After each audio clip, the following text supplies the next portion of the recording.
Friends, hello నా YouTube దోస్తులు అందరూ ఎట్లున్నారు, బాగున్నారా? నేనైతే ఇవాళ ఆఫ్టర్నూన్ తొందరని వచ్చిన ఒక్కసారిగా మా చెల్లి వాళ్ళ చిన్న పాపకైతే ఫీడ్ చేస్తుంది. ఇంకో రెండో పాప అయితే వెనకాలే ఉంది. ఇక ఫస్ట్ పాప అయితే స్కూల్ నుంచి వచ్చింది, తనకు తినిపించి రెండో పాపకు తినిపించి ఇప్పుడు మూడో పాపకు తినిపిస్తుంది తను. నేనైతే రావడంతోనైతే అన్నం తినేసిన, ఎందుకంటే 2:30 అవుతుంది కాబట్టి అమ్మ నాకు ఆకలి వేస్తుందని ఇప్పుడే తిని నేను ఇంకా వీడియో కోసం అన్నట్టు. ఇక రెండో పాప అయితే చాలా సతాయిస్తుంది దాన్ని. లక్కీ అట్లా చేతికి హాయ్ చెప్పు, హాయ్ చెప్పు, హాయ్ చెప్పు. మమ్మీని సతాయిస్తారా? ఎక్కువ సతాయించరు, కానీ ఏంటంటే తనకు మా చెల్లి చుట్టుకున్న రబ్బర్ బ్యాండ్ కావాలంట. బాగా ఈ వీటితోనే బాగా ఆడుతుంది.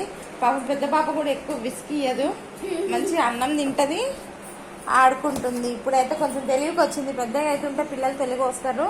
ఇంకా కొన్ని రోజులు అయితే, కొన్ని సంవత్సరాలు అయితే మళ్ళీ కష్టపడాలి మా చెల్లి. ఒక 10 years వస్తే అప్పుడు. కానీ ఇగో ఇది చూడు, ఫోన్ దొక్కుతుంది చూడండి. ఇగో ఫోను కిందేసి ఫోన్ దొక్కుతుంది. ఏ ఇడ్డే